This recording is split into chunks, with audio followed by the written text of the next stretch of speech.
Hello दोस्तों, last video में हमने मिसलेनियस एक्सरसाइज सॉल्व की थी चैप्टर सेट की। तो प्रीवियस वीडियो में 8 क्वेश्चंस कर लिए थे, अब वहीं से कंटिन्यू कर रहे हैं और रिमेनिंग क्वेश्चंस करते हैं। तो सबसे पहले जो क्वेश्चन है हमारा वो है क्वेश्चन नंबर 9। तो आज इस मिसलेनियस एक्सरसाइज का पार्ट 2 है। Remaining questions 9 to question number 16 हम सॉल्व करेंगे। तो जल्दी से स्टार्ट करते हैं question number 9। Question number 9, question number 9, question number 9, using properties of sets, using properties of sets so that. अच्छा, 9 के 2 पार्ट हैं, कौन कौन से? A union A intersection B equals to ए।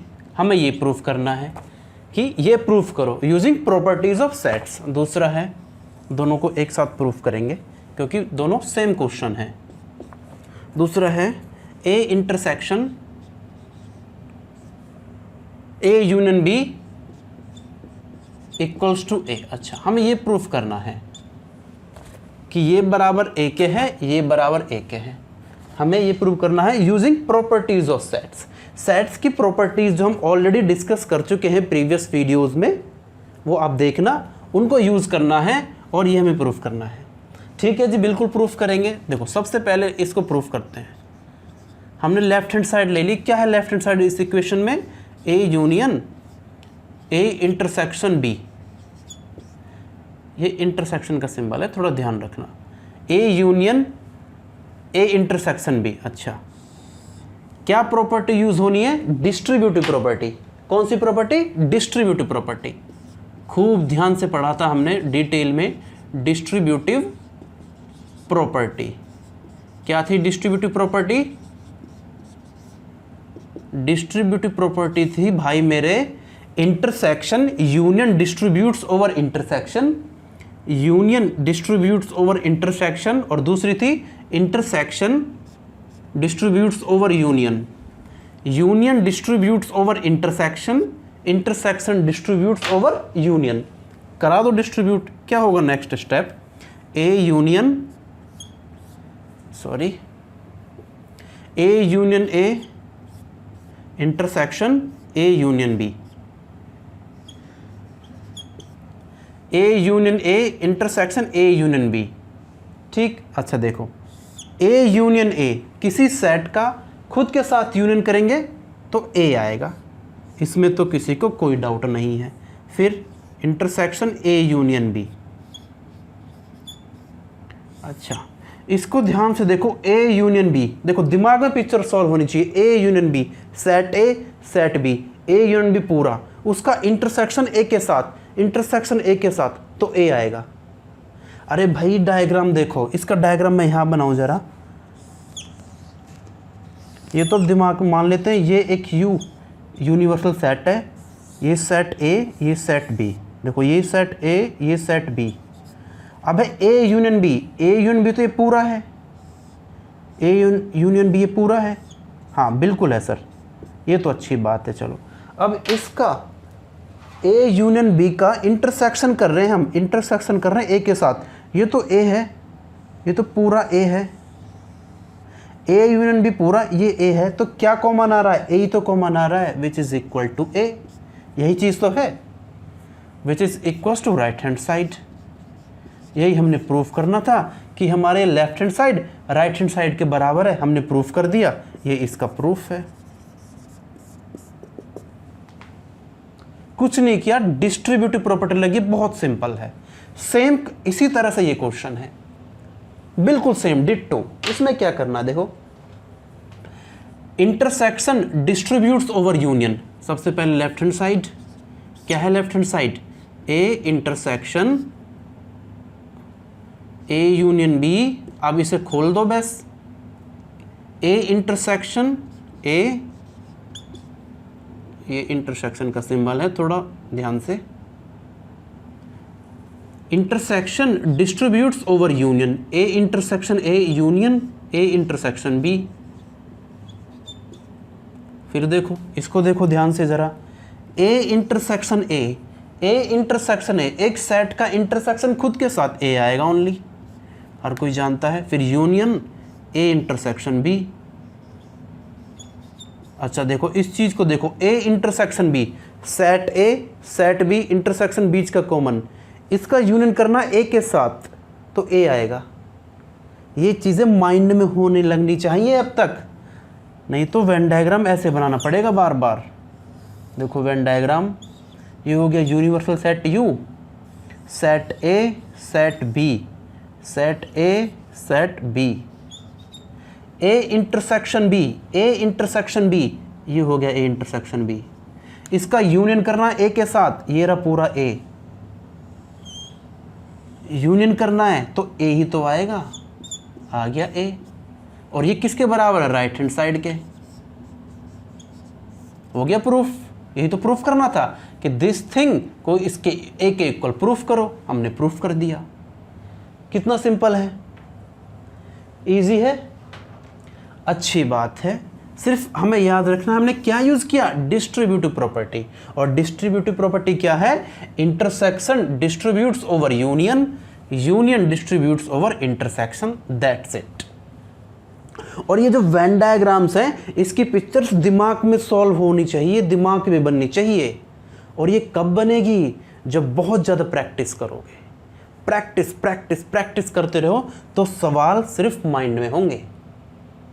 ठीक है, अच्छी बात है। नेक्स्ट क्वेश्चन चलते हैं। उम्मीद है आप प्रैक्टिस कर रहे होंगे। Question number 10।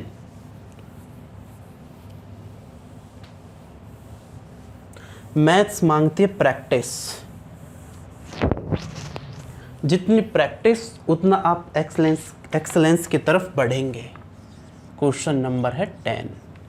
Question number 10 is so that A intersection B equals to A intersection A need not imply B equal to C। देखो इसका क्या मीनिंग है, यानी कि इसका मीनिंग ये है कि इफ़ A इंटरसेक्शन B बराबर है A इंटरसेक्शन C, क्या है क्वेश्चन में गिवन है कि so that A intersection B equal to A intersection C, A intersection B A intersection C के इक्वल है, क्वेश्चन में गिवन है बस।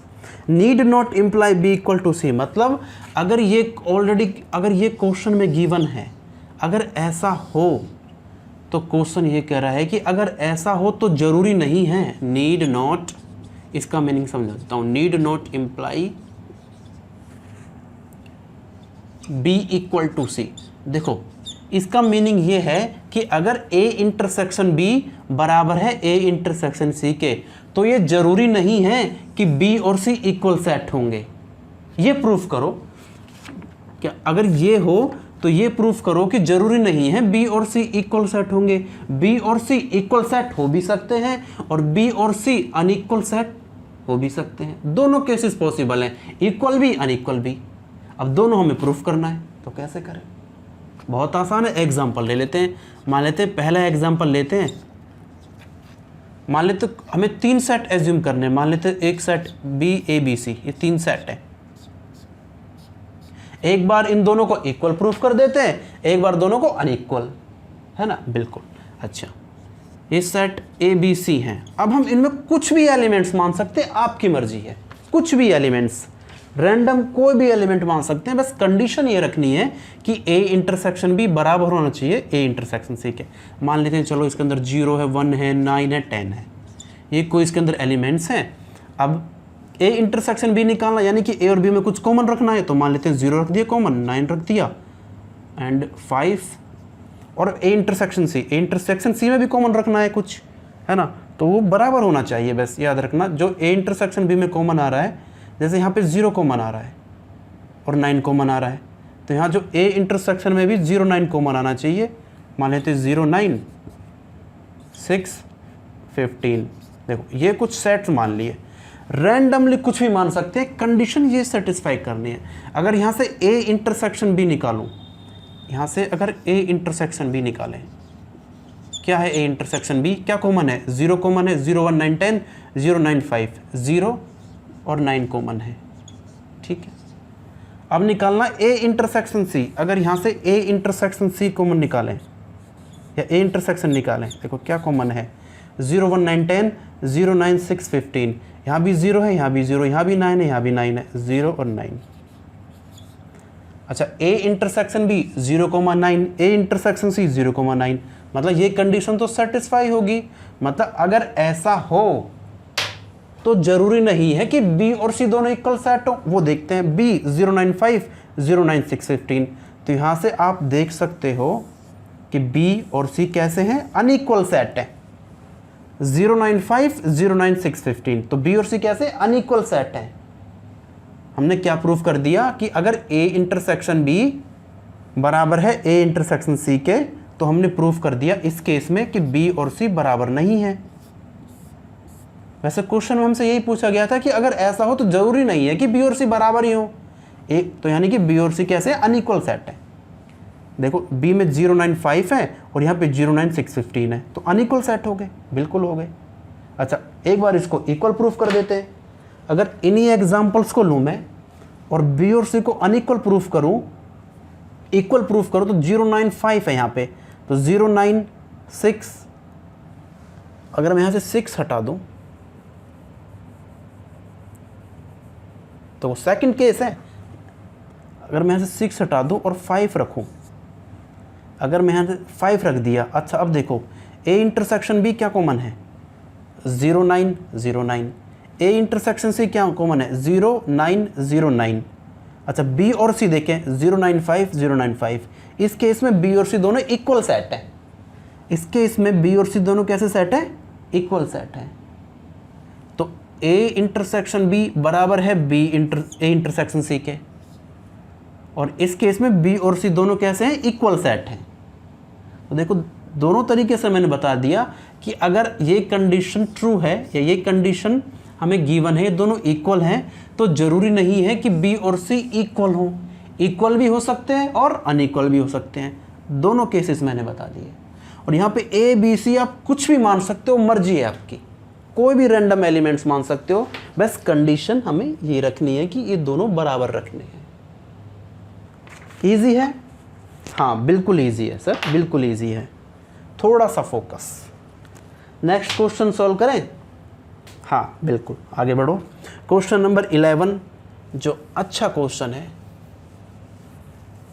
जो एक अच्छा क्वेश्चन है। इस टाइप का क्वेश्चन हम ऑलरेडी कर चुके हैं प्रीवियस वीडियो में, पार्ट 1 में इस टाइप का क्वेश्चन किया है। क्वेश्चन नंबर 11 क्या है? क्वेश्चन नंबर 11 मैं रीड कर रहा हूँ।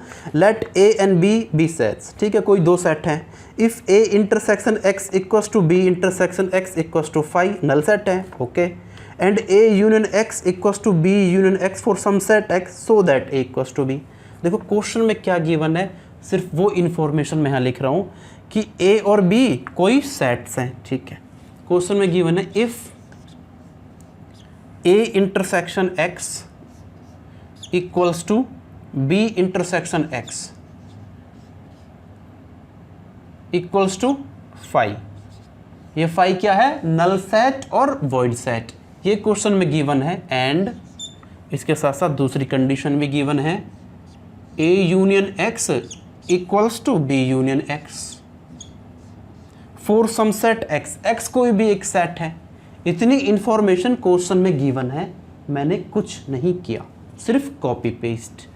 Then so that A equals to B. अच्छा अगर ये गिवन है तो हमसे पूछ रहा है कि प्रूफ करो कि ए और बी दोनों कैसे हैं, इक्वल सेट है। ए और बी दोनों कैसे सेट हैं? इक्वल सेट है। अच्छा दो सेट हमें इक्वल प्रूफ करने हैं।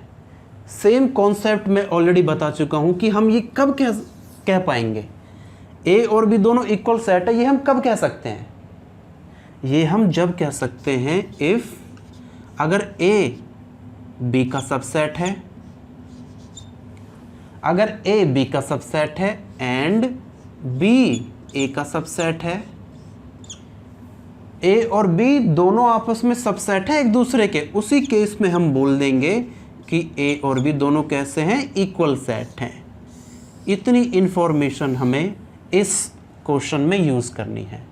अगर ए बी का सबसेट है, बी ए का सबसेट है, देन ए और बी बराबर इक्वल सेट होंगे। ये इंफॉर्मेशन यहाँ यूज करनी है, तो करो फिर, चलो प्रूफ स्टार्ट करते हैं।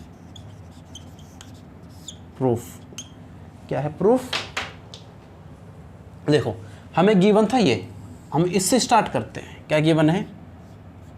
A union X equals to B union x.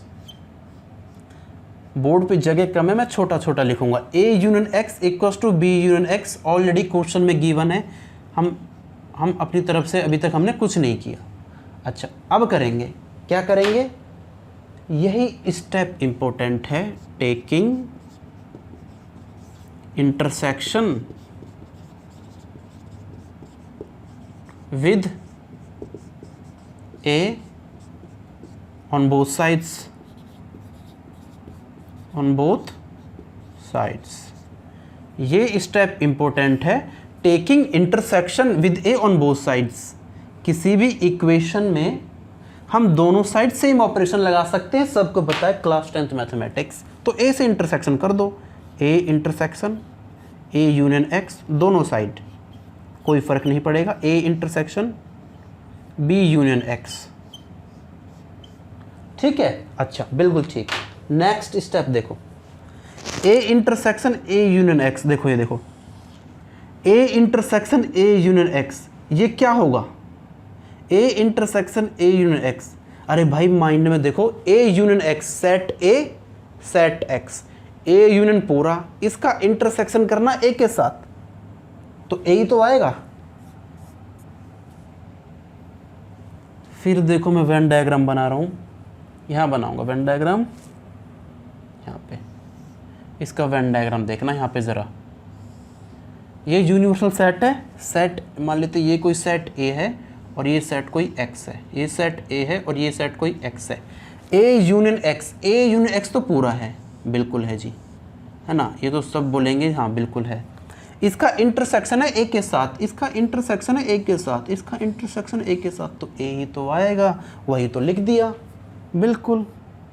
यहाँ पे प्रॉपर्टी लगा दो, कौन सी property? Distributive property, intersection distributes over union. खोल दो इसे, A intersection B union A intersection X. बिल्कुल ठीक है, हाँ जी बिल्कुल ठीक है। अब A intersection X, A intersection X किसके बराबर है बेटा? फाई के। तो ये क्या चीज है? फाई, यानी कि नल सेट।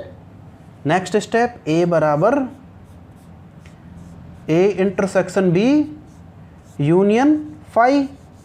अब किसी सेट का यूनियन कर रहे हैं फाई, फाई नथिंग, तो ए इंटरसेक्शन बी ही आएगा।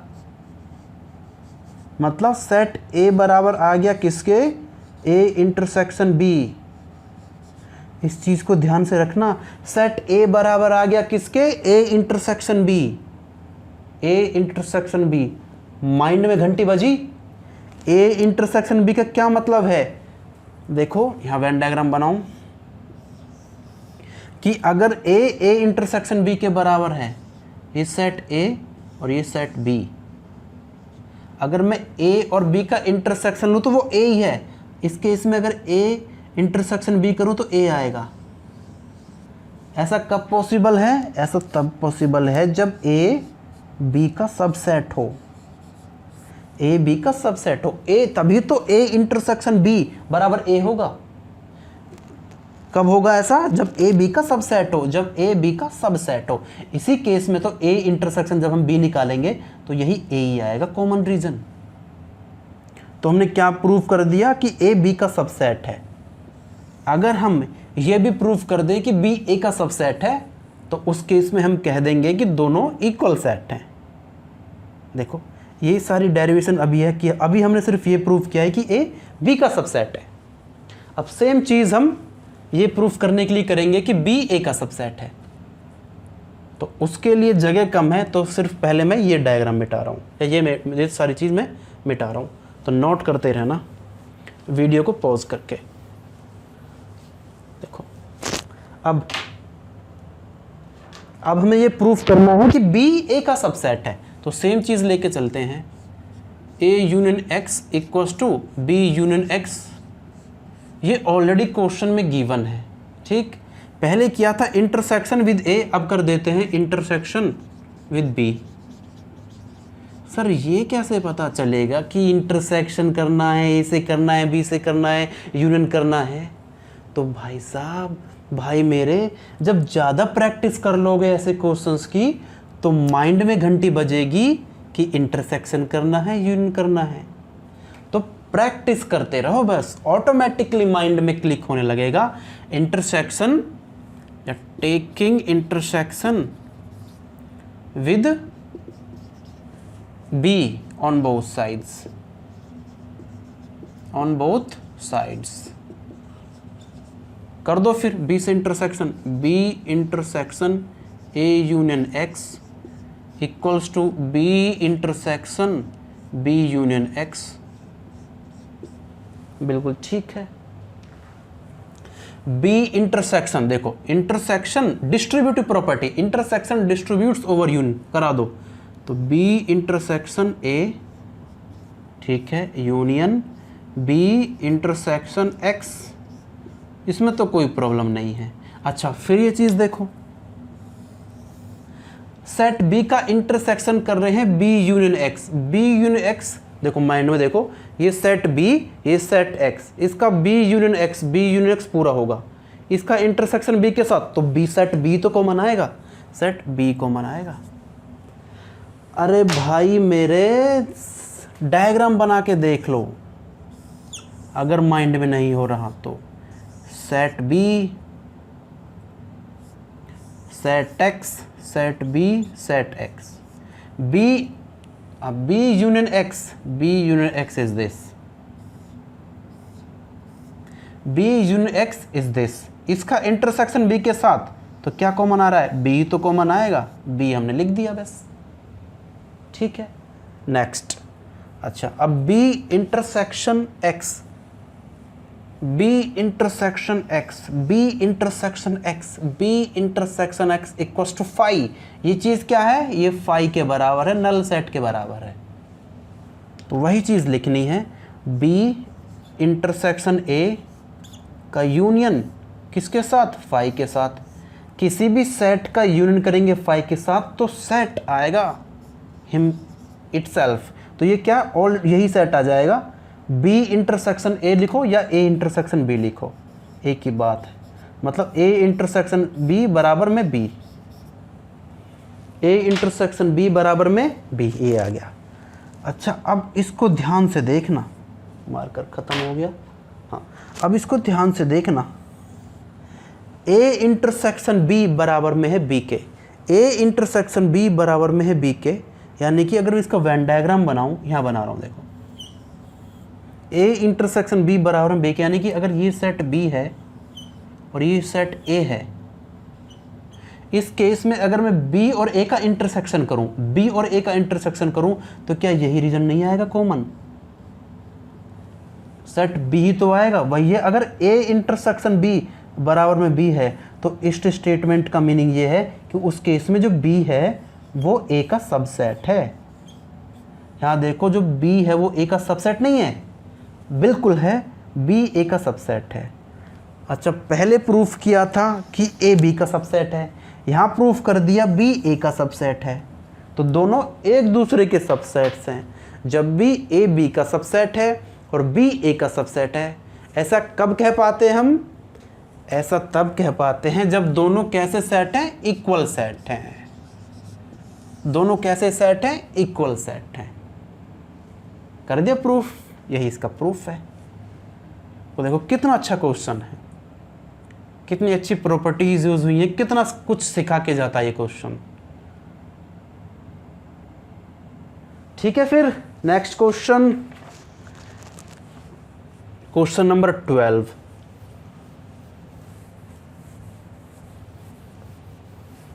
क्वेश्चन नंबर 12,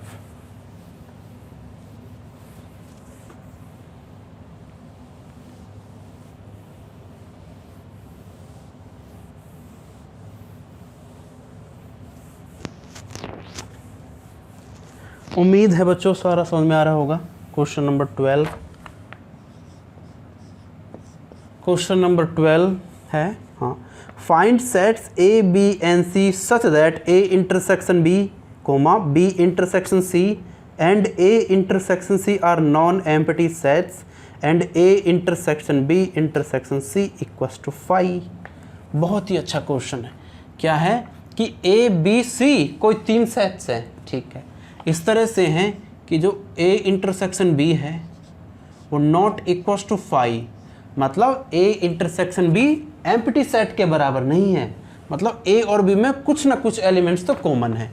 ऐसे ही बी इंटरसेक्शन सी वो भी 5 के बराबर नहीं है, ऐसे ही ए इंटरसेक्शन सी वो भी 5 के बराबर नहीं है, मतलब इस ए इंटरसेक्शन बी में कुछ एलिमेंट्स कॉमन है, बी इंटरसेक्शन सी में भी कुछ एलिमेंट्स कॉमन है, ऐसे ही ए इंटरसेक्शन सी में कुछ एलिमेंट्स कॉमन है।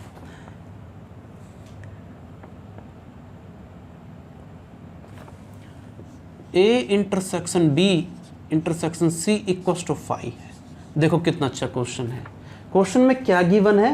क्वेश्चन में ये गिवन है कि कुछ ऐसे सेट्स बताओ, ऐसे 3 सेट्स ए बी सी बताओ, उनमें क्या हो कि अगर ए और बी का इंटरसेक्शन करें तो नॉन एम्प्टी सेट आए, बी एंड सी का इंटरसेक्शन करें तो नॉन एम्प्टी सेट आए, ए और सी का इंटरसेक्शन करें तो भी नॉन एम्प्टी सेट आए, बट अगर तीनों का इंटरसेक्शन करें तो एम्प्टी सेट आए।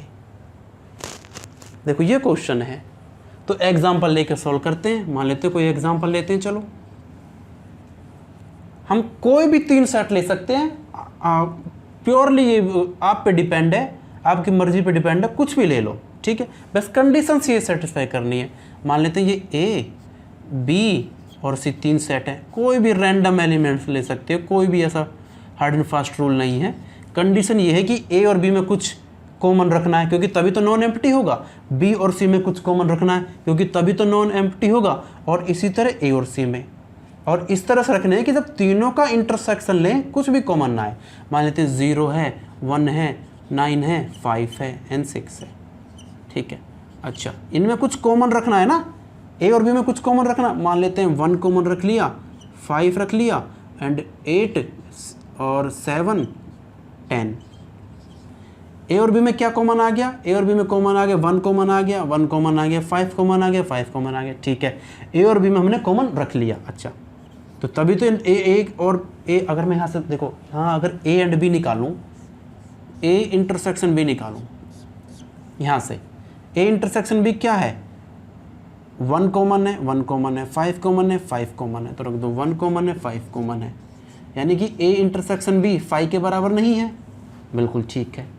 अच्छा, बी एंड सी में भी फिर कुछ कॉमन रखना है, बी एंड सी में भी फिर कुछ कॉमन रखना है क्योंकि तभी तो वो 5 के बराबर एम्प्टी सेट नहीं होगा। रख दिया बी और सी में 1 रख दिया, चलो, और हमने 8 रख दिया, 1 नहीं रख सकते क्योंकि फिर तीनों में कॉमन आ जाएगा, इसमें कुछ, हाँ ठीक है 8 रख दिया, चलो 5 नहीं रख सकते, 7 नहीं, 7 रख सकते हैं एंड 15 एंड 30। देखो मान ली तो सी में हमने ये एलिमेंट्स मान लिए।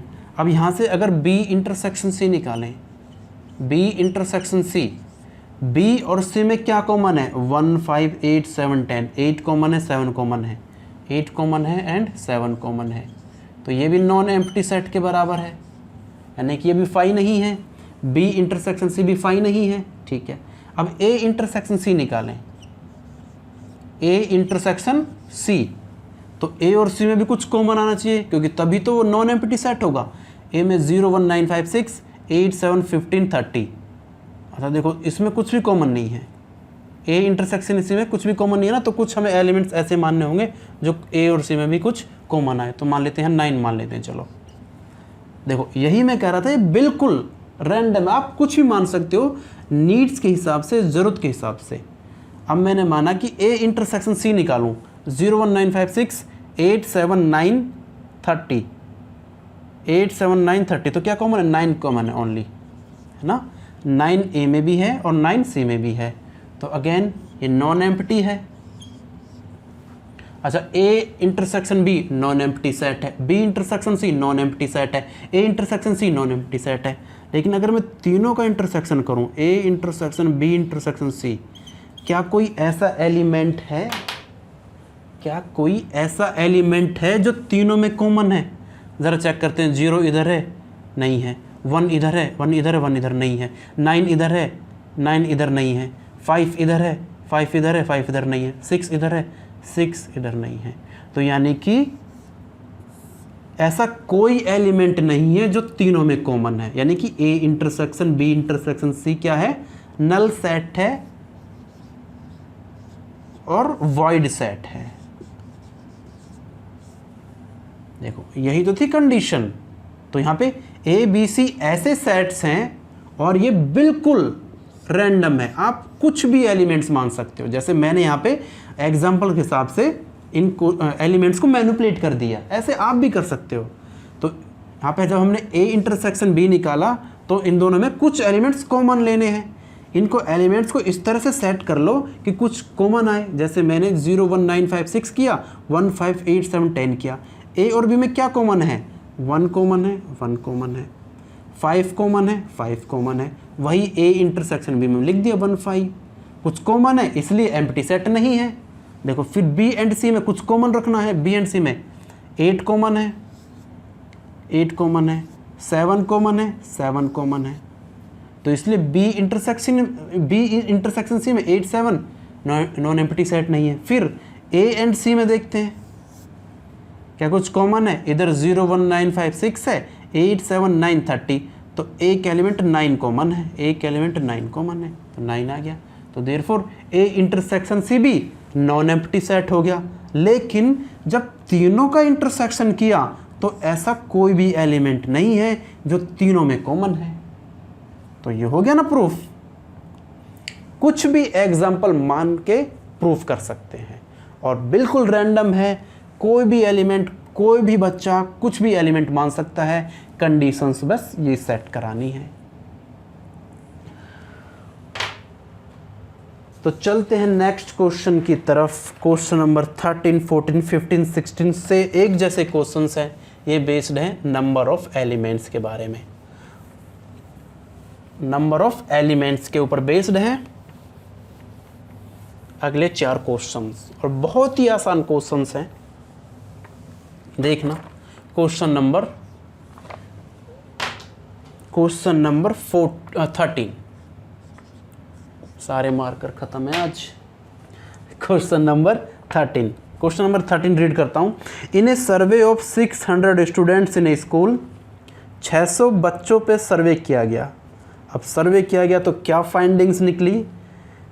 150 students, 150 students were found to be taking tea and 2 to 5 taking coffee, 100 were taking both tea and coffee.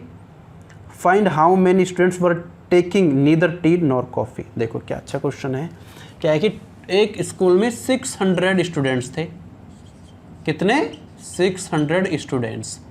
इन पे सर्वे किया गया, इनको सर्वे किया गया, स्टडी किया गया, इनके बिहेवियर को स्टडी किया गया। और क्या मिला? ये मिला कि 150 बच्चे ऐसे थे जो चाय का शौक़ रखते हैं। 150 बच्चे ऐसे हैं जो चाय पीते हैं, ठीक है। 225 स्टूडेंट्स ऐसे हैं जो कॉफ़ी पीते हैं। लेकिन 100 ऐसे हैं जो चाय भी पी रहे हैं, कॉफ़ी भी पी रहे हैं। देखो इसी को हम लिखना, मान लेते हैं कि टी, मान लिया टी ऐसे सेट्स को रिप्रेजेंट कर रहा है जो स्टूडेंट्स क्या पीते हैं? टी। तो क्या पीते हैं? टी। तो ऐसे कितने स्टूडेंट्स हैं? Number of students who take tea कितने? 150। तो 150 लोग ऐसे हैं जो चाय पी रहे हैं, ठीक है। मान लेते सी ऐसे सेट को रिप्रेजेंट कर रहा है जो कॉफ़ी पीते हैं। तो ऐसे कितने स्टूडेंट्स हैं जो कॉफ़ी पीते हैं? 225। जैसा जैसा क्वेश्चन में गिवन है ऐसा ऐसा लिख रहे हैं, ठीक है। अब ऐसे कितने स्टूडेंट्स हैं जो दोनों पीते हैं? ये भी क्वेश्चन में गिवन है, ये हैं 100, ठीक है। ठीक, इसके बाद एक सुंदर सी लाइन लिखी हुई है और बहुत ही प्यारी लाइन है। क्या है? Find how many students were taking neither tea nor coffee. तो ऐसे स्टूडेंट्स बताओ जो कुछ भी नहीं ले रहे। क्या क्वेश्चन में पूछा है? ऐसे स्टूडेंट्स बताओ जो ना तो टी लेते हैं और ना ही कॉफ़ी लेते हैं। ठीक, बिल्कुल बताएंगे। उससे पहले 600 स्टूडेंट्स पे सर्वे किया था, तो ये क्या है, ये हैं number of elements in the universal set. मान लेते हैं 600 स्टूडेंट्स पे सर्वे किया था, तो ये हमारा जितने स्टूडेंट्स पे सर्वे किया है उसे हम यूनिवर्सल सेट से डिनोट कर रहे हैं। तो यूनिवर्सल सेट में कितने एलिमेंट्स हैं, कितने स्टूडेंट्स हैं, 600। बिल्कुल ठीक। हमें बताना है कि ऐसे स्टूडेंट्स बताओ जो ना तो टी ले रहे हैं ना कॉफ़ी ले रहे हैं, मतलब कोई सा भी ड्रिंक नहीं ले रहे। तो सबसे पहले हम फाइंड करेंगे number of students in T union C. इसका क्या मीनिंग है वो अभी मैं समझाऊंगा, लेकिन फॉर्मूले से क्या है, N of T plus N of C minus N of T intersection C. यही तो है फॉर्मूले से, N of A union B equals to N of A plus N of B minus N of A intersection B. Same formula apply किया, कुछ नहीं किया। देखो अब क्या है, एन ऑफ टी, ऐसे स्टूडेंट्स जो टी ले रहे हैं, ऐसे स्टूडेंट जो टी ले रहे हैं कितने हैं, 150, प्लस ऐसे स्टूडेंट्स जो कॉफ़ी ले रहे हैं कितने, 225, माइनस ऐसे स्टूडेंट्स जो दोनों ड्रिंक ले रहे हैं कितने हैं, 100। अच्छा ये सॉल्व करो जरा, 150 माइनस 100 50, 50 प्लस 225 यानी कि 275 स्टूडेंट्स, और ये था N of T union C. देखो अब जरा दिमाग लगाना, जरा दिमाग लगाइएगा। Number of elements in T union C equals to 275 students. इस 275 स्टूडेंट्स का मतलब ये है कि इसमें से कुछ ऐसे स्टूडेंट्स रहे होंगे, देखो इन 275 स्टूडेंट्स में से कुछ स्टूडेंट्स ऐसे होंगे जो चाय पीते हैं लेकिन कॉफ़ी नहीं पीते। 275 में से कुछ स्टूडेंट्स ऐसे होंगे जो केवल चाय पी रहे हैं, कॉफ़ी नहीं पी रहे। प्लस कुछ स्टूडेंट्स ऐसे रहे होंगे जो चाय नहीं पीते लेकिन कॉफ़ी पीते हैं। प्लस कुछ स्टूडेंट्स ऐसे रहे होंगे जो दोनों ड्रिंक पी रहे हैं, चाय भी पी रहे हैं, कॉफ़ी भी पी रहे हैं। यह है इसका मीनिंग। अरे भाई यही तो मीनिंग था यूनियन का। टी के एलिमेंट्स भी ले लो, सी के एलिमेंट्स भी ले लो, और अगर कुछ कॉमन है वो भी ले लो। तो टी के एलिमेंट्स ले लिए प्लस सी के एलिमेंट्स ले लिए प्लस जो कॉमन है तो वो भी ले लिया। यही होता है यूनियन का मीनिंग। मतलब इस 275 में ऐसे स्टूडेंट्स हैं जो केवल चाय पी रहे हैं, कॉफ़ी नहीं पी रहे, प्लस केवल कॉफ़ी पी रहे हैं, चाय नहीं पी रहे, प्लस जो दोनों पी रहे हैं। तो मैंने ये पता कर लिया कि 275 स्टूडेंट्स ऐसे हैं जो कुछ ना कुछ तो ड्रिंक ले रहे हैं। 275 स्टूडेंट्स ऐसे हैं जो कुछ ना कुछ ड्रिंक ले रहे हैं, मतलब इनमें से ऐसा कोई भी स्टूडेंट्स नहीं है जो कोई भी ड्रिंक नहीं ले रहा। ध्यान से सुनना, ध्यान से बिल्कुल फोकस के साथ। 275 स्टूडेंट्स ऐसे हैं जो कोई ना कोई ड्रिंक लेते हैं। हमसे क्वेश्चन में पूछा गया था कि ऐसे स्टूडेंट्स बताओ जो कोई ड्रिंक नहीं ले रहे।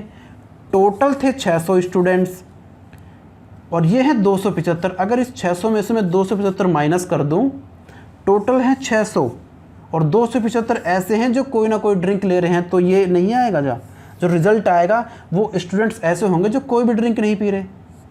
तो कर लो 600 में से 200 400, 400 में से 25 75 यानी कि 225। तो 225 स्टूडेंट्स ऐसे हैं जो कोई भी ड्रिंक नहीं लेते। 225 स्टूडेंट्स ऐसे हैं जो कोई भी ड्रिंक नहीं लेते।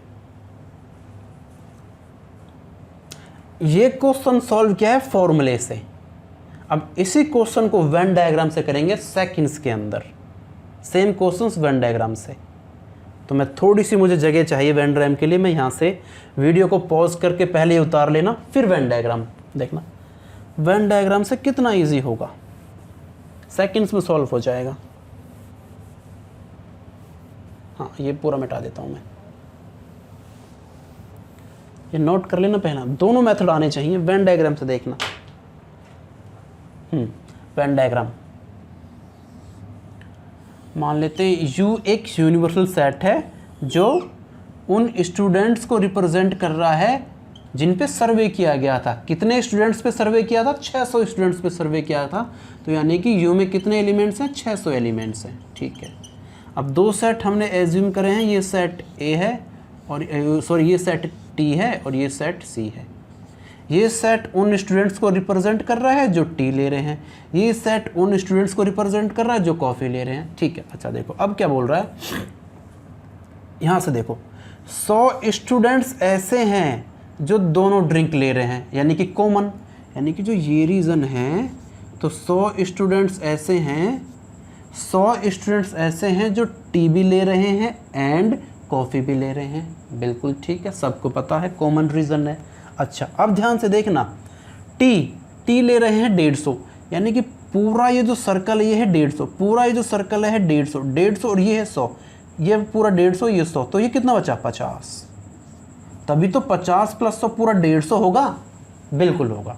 अच्छा देखो पूरा सी कितना है? 225, पूरा सी है 225, पूरा सी है 225, ये 100 है तो ये 125 बचेगा, तभी तो 100 + 125 225 बनेगा। बिल्कुल ठीक है। अच्छा हमसे पूछा है कि ऐसे स्टूडेंट्स बताओ जो ना टी ले रहे हैं ना कॉफ़ी ले रहे हैं। अगर मैं किसी तरीके से मैं ये निकाल दूं कि टी और सी कितने स्टूडेंट्स ले रहे हैं, अगर देखो ये इनको ये क्या पूरा शेडेड रीजन होगा, ये होगा टी यूनियन सी, यानी कि 50 + 100 + 125, यानी कि ये 50 कैसे हैं? ये 50 ऐसे हैं जो केवल टी ले रहे हैं, प्लस 100 ये 100 ऐसे हैं जो दोनों ड्रिंक ले रहे हैं, प्लस ये 125 ऐसे हैं जो केवल कॉफ़ी ले रहे हैं। इन तीनों को जब मैं ऐड करूँगा 100 200 225 275, तो यानी कि ये टोटल निकल के आता 275। तो 275 स्टूडेंट्स ऐसे हैं जो कोई ना कोई ड्रिंक ले रहे हैं, यही तो मीनिंग है टी यूनियन सी का। ठीक है, अब देखो ये है 275 और ये पूरा यूनिवर्सल सेट है 100, ये है 275, ये पूरा है 600 में से अगर मैं 275 माइनस कर दूं तो क्या ये वाले रीज़न नहीं आ जाएगा? और ये रीज़न कौन सा होगा? जो यूनिवर्सल सेट को तो बिलोंग करे लेकिन इसको बिलोंग ना करे, तो वो कौन सा है? वो ऐसे स्टूडेंट्स हो जाएंगे जो कोई भी ड्रिंक ना लें।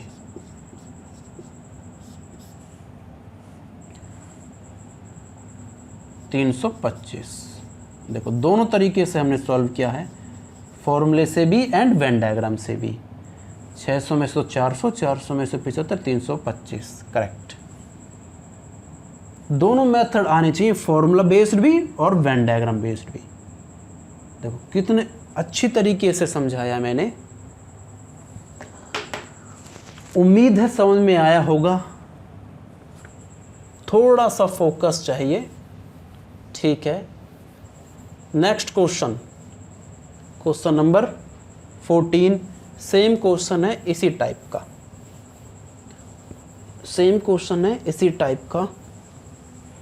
क्वेश्चन नंबर 14 क्या है? Question number 14, in a group of students 100 students know Hindi, 50 know English and 25 know both. Each of the students knows either Hindi or English. How many students are there in the group? How many students are there in the group? अच्छा देखो, मान लेते हैं H से हम एक ऐसे set को रिप्रेजेंट करते हैं जो हिंदी बोल रहे हैं, तो ऐसे कितने स्टूडेंट्स हैं? ऐसे हैं 100, क्वेश्चन में गिवन है। मान लेते ई से हम ऐसे सेट को रिप्रेजेंट कर रहे हैं जो इंग्लिश बोल रहे हैं, तो ऐसे कितने स्टूडेंट्स हैं? 50। ठीक है, अब इन दोनों का इंटरसेक्शन गिवन है, H इंटरसेक्शन E कितना है? 25 25, यानी कि 25 स्टूडेंट्स ऐसे हैं जो दोनों लैंग्वेजेस बोलते हैं।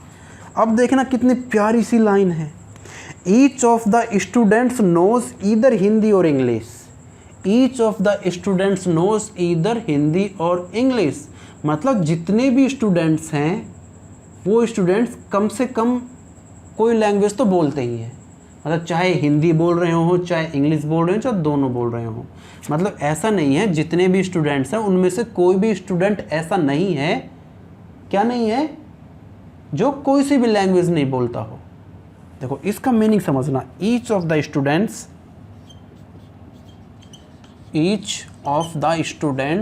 बहुत अच्छी लाइन है, इसमें एक राज छुपा हुआ है, वो हमें निकालना है। Each of the students knows either Hindi और इंग्लिश। देखो मतलब जितने भी स्टूडेंट्स हैं वो स्टूडेंट्स ऐसे, उनमें से कोई भी स्टूडेंट्स ऐसा नहीं मिलेगा कि जिसे कोई सी भी लैंग्वेज नहीं आती हो। वो सारे स्टूडेंट्स को कोई ना कोई सी लैंग्वेज आती है, चाहे हिंदी आती है, चाहे इंग्लिश आती है, चाहे दोनों आती है। इसका मीनिंग ये हुआ कि जो यूनिवर्सल सेट है इस केस में वो A यूनियन B के बराबर हो गया, यानी कि H यूनियन E के बराबर हो गया। ये मीनिंग है इसका। यानी कि जैसे हम अगर सेट बनाएं, सेट ये सेट H है और ये सेट E है, यही यूनिवर्सल सेट के बराबर हो गया। H union E universal set के बराबर हो गया, यही इसका मीनिंग है। ठीक है, उम्मीद है समझ में आया होगा, बात पकड़ पाए होंगे। आगे बढ़ते हैं, क्या पूछ रहा है, how many students are there in the group. हम पूछ रहे हैं कि टोटल नंबर ऑफ स्टूडेंट्स बता दो। कुछ नहीं करना, हमें यही निकालना है, H यूनियन E निकालना है। तो लगा दो फॉर्मूला, सबको पता है, n of H plus n of E minus n of H intersection E। बिल्कुल, n ऑफ H कितना है, कितने स्टूडेंट्स हिंदी बोल रहे हैं, 100, प्लस कितने स्टूडेंट्स इंग्लिश बोल रहे हैं, 50, माइनस कितने स्टूडेंट्स ऐसे हैं जो दोनों लैंग्वेज बोलते हैं, 25। ये तो बहुत तेज स्टूडेंट्स हैं, हिंदी भी आती है, इंग्लिश भी आती है। देखो 100, 100, 50 में 25, 25 तो जाएगा 125, दैट इज द आंसर। यानी कि टोटल 125 स्टूडेंट्स हैं, टोटल 125 स्टूडेंट्स हैं। टोटल कितने स्टूडेंट्स हैं, यही पूछा था कि कितने स्टूडेंट्स हैं, टोटल 125 है।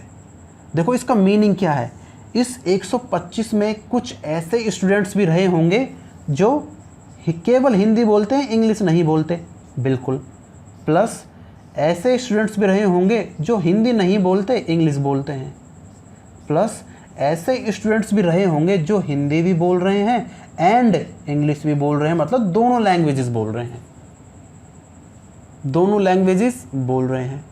सेम चीज़ को वेन डायग्राम से दिखाता हूँ, यहाँ दिखाता हूँ, देखो यहाँ दिख जाएगा, सेम चीज़ को वेन डायग्राम से। ध्यान देना, focus focus focus. This is the set H and this is the set E। Okay, दोनों का जो इंटरसेक्शन है वो ये रीजन है, इसमें 25 हैं, 25 हैं। पूरे सेट H में 100 हैं, पूरे सेट H में 100 हैं, पूरे सेट H में 100 हैं, इसमें 25, तो इसमें 75 नहीं आएंगे क्या, तभी तो 75 प्लस 25 100 बनेगा, बिल्कुल बनेगा। अब पूरे इंग्लिश में 50 हैं, पूरे इंग्लिश में 50 है, इसमें 25 है तो इसमें 25 नहीं आएंगे, तभी तो 25 प्लस 25 पूरे इंग्लिश में 50 बनेगा, बिल्कुल बनेगा। देखो अब क्या मीनिंग था, इन 125 में से कुछ ऐसे स्टूडेंट्स भी हैं जो केवल हिंदी बोलते हैं, तो 75 स्टूडेंट्स ऐसे हैं जो केवल हिंदी बोल रहे हैं। देखो इन 75 के क्या मीनिंग है, केवल हिंदी बोल रहे हैं, ठीक है। अच्छा फिर हाँ, ये 25 स्टूडेंट्स ऐसे हैं जो केवल इंग्लिश बोल रहे हैं, ये 25 स्टूडेंट्स ऐसे हैं जो केवल इंग्लिश बोल रहे हैं, प्लस ये 25 स्टूडेंट्स ये वाले ऐसे हैं जो दोनों लैंग्वेजेस बोल रहे हैं। करना ऐड जरा, 25 और 25 50, 50 और 70 120, 125 आ गया ना 120, तो एक टोटल 125 स्टूडेंट्स हैं ग्रुप में। ये मीनिंग है, बहुत अच्छी तरीके से मैं एक्सप्लेन कर रहा हूँ। उम्मीद है आपको बात पकड़ में आ रही होगी, आप कनेक्ट कर पा रहे होंगे। ये मीनिंग है इस चीज़ का कि ये पूरा क्या है, ये पूरा है H यूनियन E, और क्या डिनोट करेगा, total number of students in the group, that is the story. ये कहानी थी इसकी। ठीक है, नेक्स्ट क्वेश्चन में मूव करते हैं। Question number 15 and question number 16 बिल्कुल एग्जैक्टली सेम क्वेश्चन है। क्वेश्चन नंबर 15 और क्वेश्चन नंबर 16 बिल्कुल सेम क्वेश्चन है, सेम, और बहुत ही प्यारे से क्वेश्चन है। क्वेश्चन नंबर 15 देखना कितने इजी तरीके से कराऊंगा और कितना मज़ा आएगा करने में। इन ए सर्वे ऑफ 60 पीपल, ठीक है, एक सर्वे हुआ, सर्वे में 60 लोगों पे सर्वे हुआ। अब सर्वे हुआ तो कुछ ना कुछ कंक्लूजन्स, कुछ ना कुछ फाइंडिंग्स निकालेंगे हम, तभी तो हम सर्वे करने। तो क्या निकाला हमने, टोटल 60 पीपल है, चलो मान लेते हैं टोटल 60 पीपल, 60 लोग हैं, इन पे सर्वे हुआ, ठीक है, कर दिया सर्वे। क्या क्या निकला सर्वे में, ये निकला, it was found that 25 people read newspaper H, 26 read newspaper T, 26 read newspaper I। अच्छा देखो, क्या पता लगाया कि newspaper H, newspaper T and newspaper I, है ना। एक सर्वे हुआ, 60 लोगों पे सर्वे हुआ, ये पता लगा कि कुछ लोग ऐसे हैं जो न्यूज़पेपर H पढ़ रहे हैं, कुछ लोग ऐसे हैं जो न्यूज़पेपर T पढ़ रहे हैं, कुछ लोग ऐसे हैं जो न्यूज़पेपर I पढ़ रहे हैं, ठीक है। मान लिया कि जो H सेट उन लोगों को रिप्रेजेंट करता है जो न्यूज़पेपर H पढ़ रहे हैं, T ये जो T है ये वह सेट है उन लोगों को रिप्रेजेंट कर रहा है जो न्यूज़पेपर पढ़ रहे हैं, I उस सेट को रिप्रेजेंट करता है जो न्यूज़पेपर I पढ़ रहे हैं, ठीक है। अच्छा, ऐसे कितने 25 पीपल रीड न्यूज़पेपर H, यानी कि इसमें कितने एलिमेंट्स हैं, 25 लोग थे, ठीक है। इस सेट T में कितने एलिमेंट्स हैं, न्यूज़पेपर T को कितने लोग पढ़ रहे हैं, 26 रीड न्यूज़पेपर T। जैसा जैसा क्वेश्चन में है ऐसा ऐसा उतार रहा हूँ अपनी तरफ से, अभी तक कुछ दिमाग नहीं लग रहा। 26 रीड न्यूज़पेपर I, अच्छा ऐसे कितने लोग हैं जो I न्यूज़पेपर पढ़ते हैं, वो भी 26 है, 26। 25 लोग H न्यूज़पेपर पढ़ते हैं, 26 लोग T न्यूज़पेपर पढ़ते हैं, 26 लोग I न्यूज़पेपर पढ़ते हैं, बिल्कुल ठीक है। हाँ, फिर है 9 read both H and I, number of elements in H intersection I कितने हैं, ऐसे 9 लोग हैं जो H और I दोनों न्यूज़पेपर्स को पढ़ते हैं।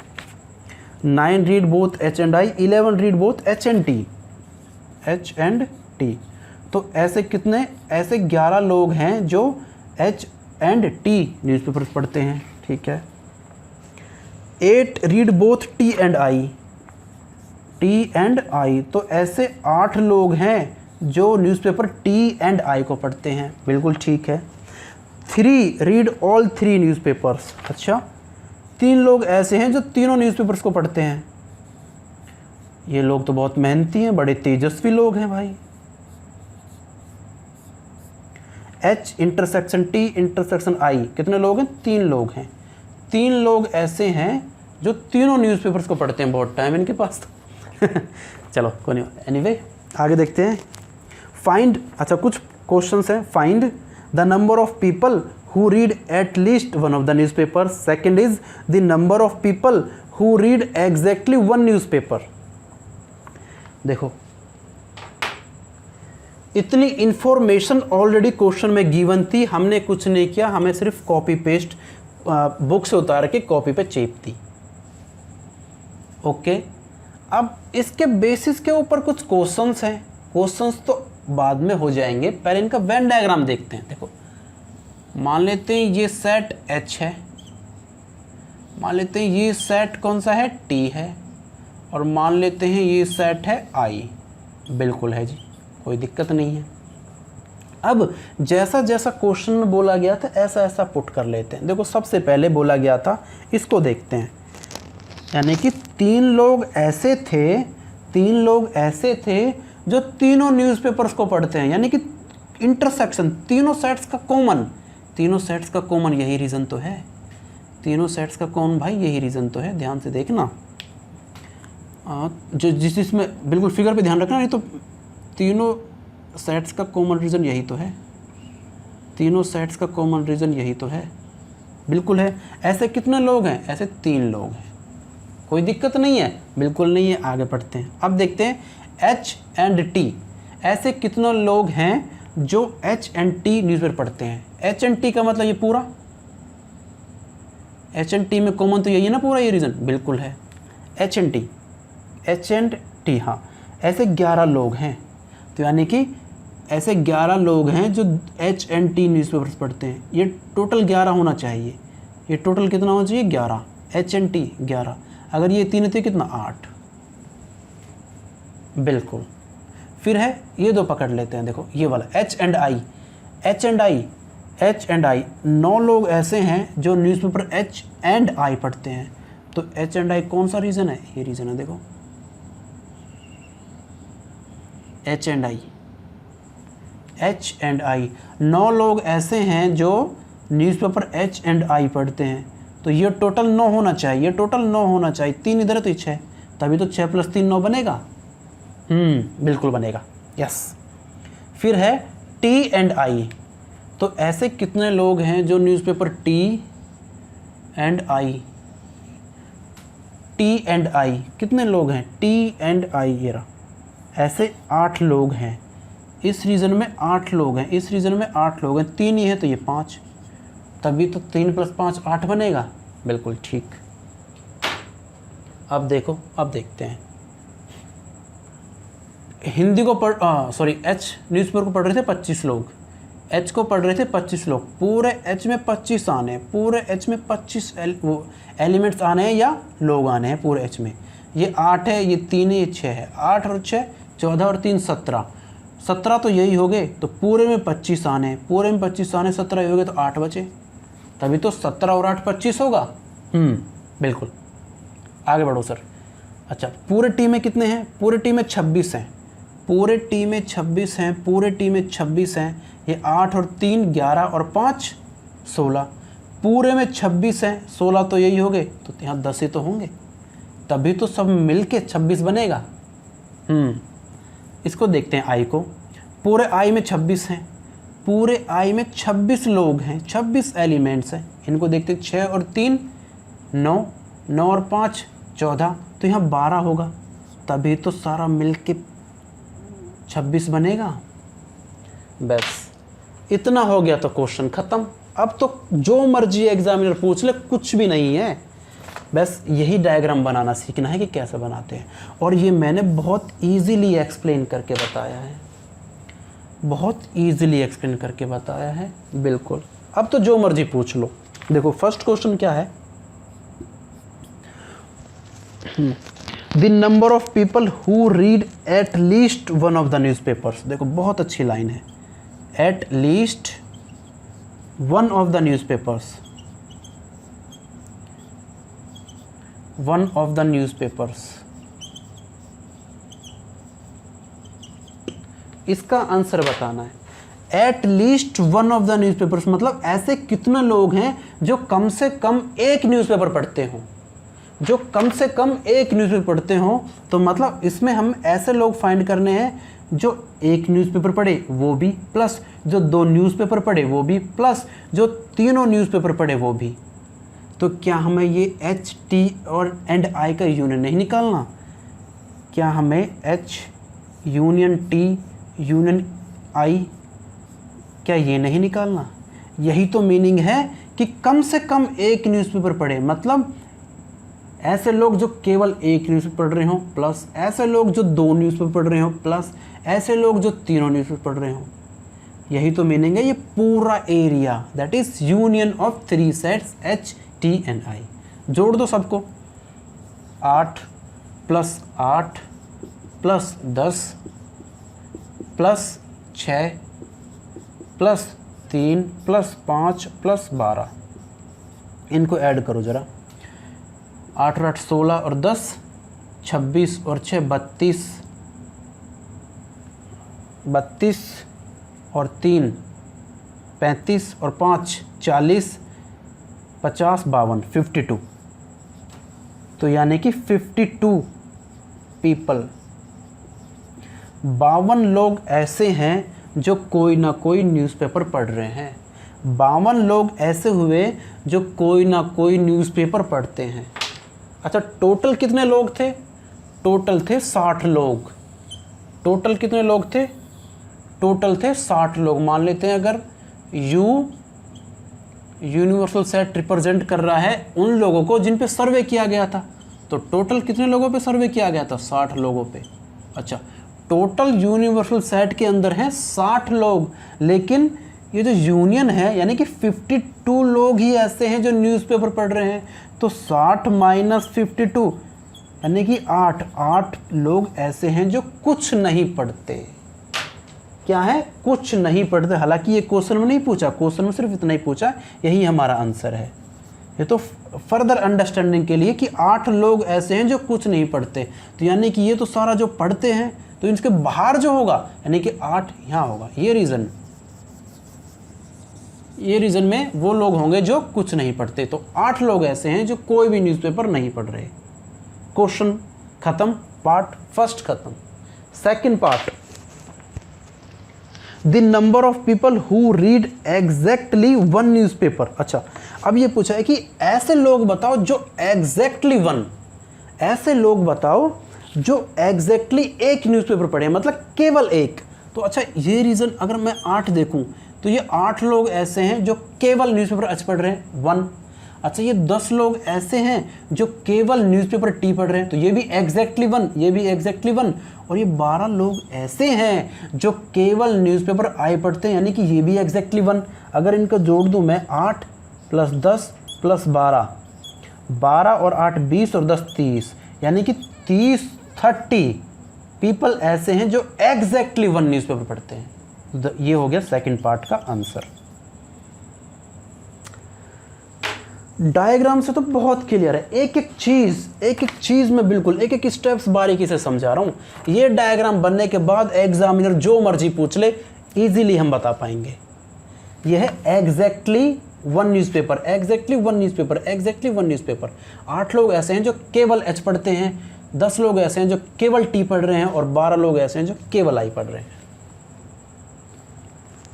तो क्वेश्चन नंबर ये खत्म हो गया है। बिल्कुल उम्मीद है समझ में आया होगा, बहुत इजी समझा रहा हूँ। क्वेश्चन नंबर 16 जो बिल्कुल सेम क्वेश्चन है, चलो ये क्वेश्चन भी मैं करवा देता हूँ। क्वेश्चन नंबर 16,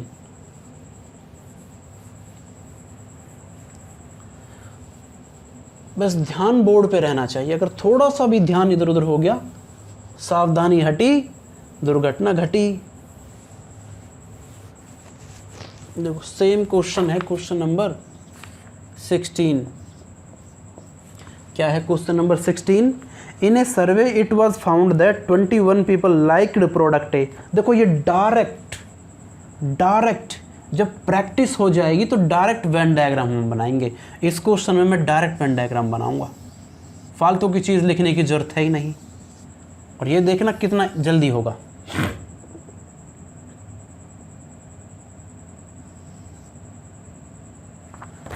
दोबारा से यार, पेंटिंग इतनी अच्छी नहीं है। A set A set B, okay. देखो in a survey it was found that 21 people like product A. मान लेते हैं ये एक सेट है जो उन लोगों को रिप्रेजेंट कर रहा है जो प्रोडक्ट ए को लाइक कर रहे हैं, बिल्कुल मान सकते हैं। 26 लाइक्ड प्रोडक्ट बी, मान लेते हैं ये जो सेट है उन लोगों को रिप्रेजेंट कर रहा है जो प्रोडक्ट बी लाइक करते हैं, बिल्कुल no problem. 29 liked product C, मान लेते हैं ये सेट है उन लोगों को रिप्रेजेंट कर रहा है जो प्रोडक्ट सी को लाइक करते हैं, कोई प्रॉब्लम नहीं है।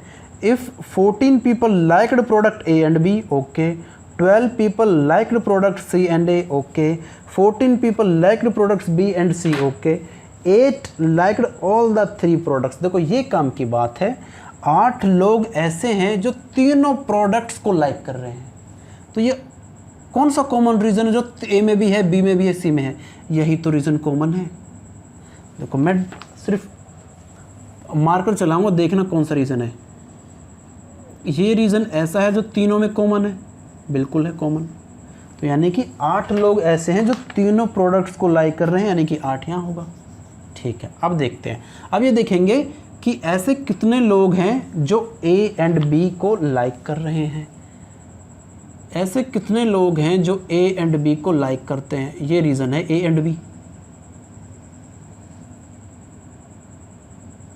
ऐसे कितने लोग हैं जो A एंड B को लाइक कर रहे हैं, A एंड B को लाइक कर रहे हैं, देखते हैं क्वेश्चन में। हाँ, 14 people liked products A and B। देखो 14 people liked product A and B, इस रीजन में 14 लोग आने, 14 पीपल आने। ये 8 है तो ये 6 होगा, तभी तो 8 और प्लस 6 + 8 14 होगा। बिल्कुल। नेक्स्ट अब देखते हैं इस रीजन को, देखते हैं इस रीजन को। ये रीजन है B एंड C। ऐसे कितने लोग हैं जो B एंड C प्रोडक्ट्स को लाइक कर रहे हैं। हाँ, 14 people liked products B and C। अच्छा, यहाँ भी 14 लोग हैं जो प्रोडक्ट B एंड C को लाइक कर, यानी कि इस रीजन में 14 पीपल आने, इस रीजन में 14 पीपल आने। ये 8 है तो ये 6 होगा, तभी तो 8 + 6 14 बनेगा। हाँ बिल्कुल। आगे चलो सर, नेक्स्ट है हो गया, ठीक है। A एंड C देखते हैं। A एंड C को लाइक करने वाले कितने लोग हैं, A एंड C को लाइक करने वाले कितने लोग हैं। 12 people liked products A and C। अच्छा, 12 लोग ऐसे हैं जो प्रोडक्ट A एंड C को लाइक करते हैं, यानी कि इस रीजन में 12 लोग आने हैं, इस रीजन में 12 लोग आने हैं। 8 तो इसमें आ गए, तो यहाँ कितने बचेंगे, 8 इसमें आ गए, यहाँ कितने बचेंगे 4, तभी तो 4 + 8 12 होंगे, बिल्कुल होंगे। ठीक है, काम खत्म। अब देखना, हमसे पूछ रहा है find how many liked C only. तो कितने लोग ऐसे हैं जो केवल C को पसंद करते हैं, केवल C को पसंद करते हैं। देखो अगर मैं पूछूं टोटल C में कितने लोग थे, 29 लाइक्ड प्रोडक्ट C, यानी कि अगर पूरे C की बात करूं, पूरे C की मैं बात करूं, पूरे C की बात करूं तो पूरे C में 29 लोग हैं, 29 पीपल हैं। पूरे C में कितने लोग हैं, पूरे C को 29 लोग लाइक कर रहे हैं। ये 4 8 और 6, ये कितना हो गया, 4 और 8 12, 12 और 6 18, 18। तो यहाँ कितने बचेंगे, टोटल 29 करना है, 4 और 8 12, 12 + 6 यानी कि 18, टोटल मुझे 29 करना है। तो क्या यहाँ पे 11 नहीं होंगे, तभी तो जब मैं ऐड करूँगा 4 + 8 + 6 + 11 करो, 4 + 8 12, 12 + 6 18, 18 + 1 19 + 10 29, तभी तो 29 होंगे। यानी कि ऐसे 11 लोग हैं, ऐसे कितने लोग हैं, 11 लोग जो केवल प्रोडक्ट C लाइक करते हैं। That is the answer. Answer कितना है, 11 पीपल। यही तो मीनिंग है इस रीजन का, इस रीजन का यही तो मीनिंग है कि ये रीजन ओनली C को रिप्रेजेंट कर रहा है, only C, only C। That is the story of this chapter. With this question chapter is completed, chapter is completed. Chapter complete हो गया है भाइयों। Miscellaneous exercise complete, chapter complete, sets theory complete, set theory complete. Next video में पढ़ेंगे relations and functions, relations and function, जो बहुत ही easy chapter है, बहुत ही इजी चैप्टर है, relations and functions chapter number 2। But एक सजेशंस है, एक एडवाइस है, रिलेशंस एंड फंक्शंस पढ़ने से पहले सेट्स की जितने भी वीडियोस हैं अच्छी तरह से देखना है, अच्छी तरह से सेट्स को पढ़ के आना है, क्योंकि उसी के ऊपर बेस्ड हम ये पढ़ेंगे रिलेशंस एंड फंक्शंस। अगर सेट समझ में नहीं आएगा तो इसमें भी प्रॉब्लम्स आनी है। इसलिए काम क्या है कि सेट्स की वीडियोस को देखो अच्छी तरह से, कॉपी पेन लेके एक एक क्वेश्चन सॉल्व करो, और हर वीडियो को सीक्वेंस में देखना है। ऐसा नहीं कि कोई भी वीडियो रैंडम उठा ली और कोई भी देखने लगे, हर वीडियो को सीक्वेंस देखना, पहले लेक्चर 1, लेक्चर 2, लेक्चर 3, इस तरह से। तो ठीक है गाइज, नेक्स्ट वीडियो में मिलेंगे, रिलेशंस एंड फंक्शंस पढ़ेंगे। बाय।